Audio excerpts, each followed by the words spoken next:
Overall, 3.5 days were necessary to complete the building of the library. Work started each day at 7 a.m. and lasted until dark. The construction of the library was carried out by 2 builders who traveled all the way to Uganda from Seattle. Although quite straightforward in theory, this library project was rendered more difficult in practice due to complications regarding the customs authorities and the fact that the container was held up at border control. Uganda, like many African countries, suffers from a large amount of corruption, and this flows into all aspects of everyday life. As the books were all donated, Alina and Cheryl felt reassured that they would not go through too much trouble at customs. Unfortunately, this was not the case. And it's been a challenge all along the way. The container arrived here on time, but once it got here, trying to get the different revenue authorities to coordinate and the information together has been frustrating at best. We kind of got quite surprised. We felt assured by everyone that it was going to be all the books were donated, it would be free of customs, and at the end of the day, customs assessed a $5,000 tax on it, which caught us quite by surprise. So we wire transferred money right before we left. It hadn't hit their banks, so then nothing would happen until it hit their banks, and we're just really anxious every day for this container to get here because we need to be unloading it. Some items in particular caused quite a lot of confusion with the customs officers, and most of these were food-related items.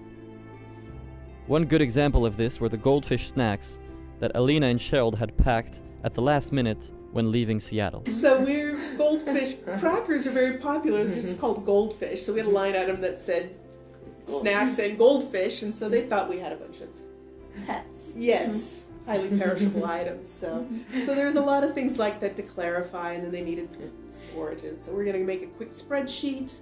He also needed another letter, needed another letter with an original stamp from Bolingo and HOCW. And we brought him a gift. Yes, so because everything's been slow and we're so anxious, we decided to bring him a gift, and hoping to thank him not only for being so great, but pave the way a little bit. And we were a little nervous if that was going to be well received, and he was very gracious and just thrilled, so that was good. And other than that, we kind of know the steps for the next few days.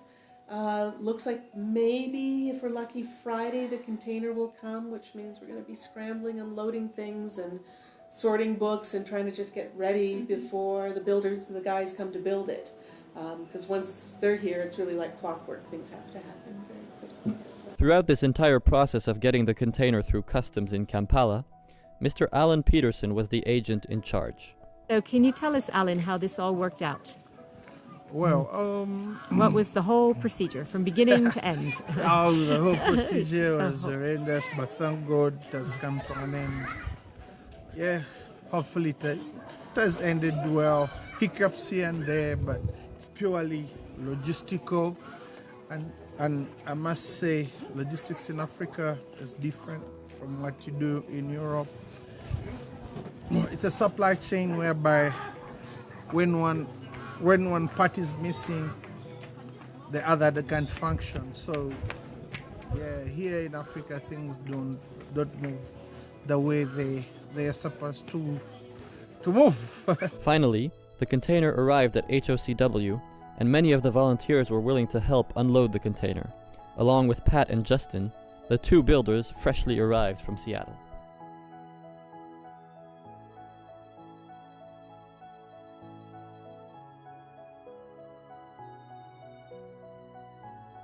Unfortunately, many of the books will not be accessible to most people because they do not have an adequate standard of education to understand these books. Thankfully, there is a large amount of children's books which will be much easier to understand for most people.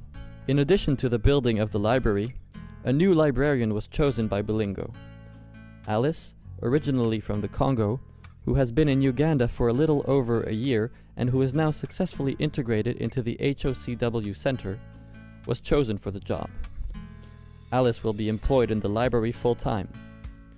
She is really excited to have a job because many Ugandans, especially refugees, have a very hard time finding one. Overall, the library project was a success, thanks to the incredible amount of effort put in by both Cheryl and Alina. As for the future for HOCW, I hope that one day we're not needed, that the refugee crisis is resolved, and we as a society do something to address the needs of our most vulnerable.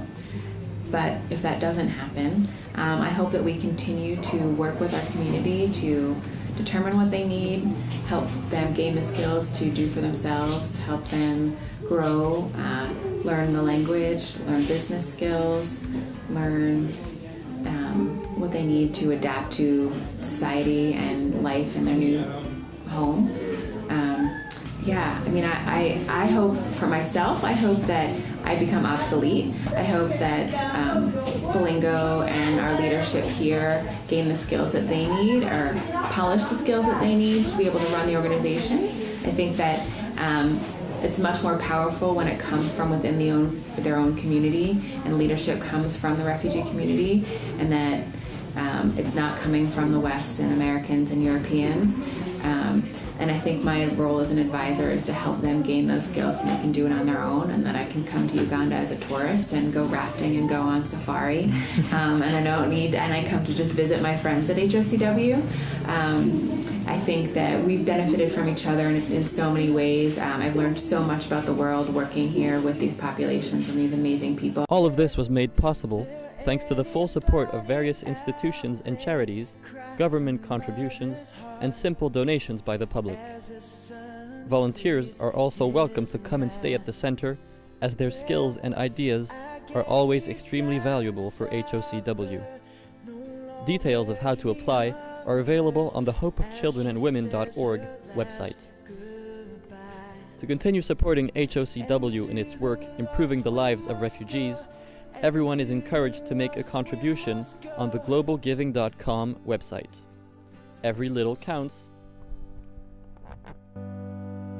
What if 1 billion said yes? What if 1 billion said no?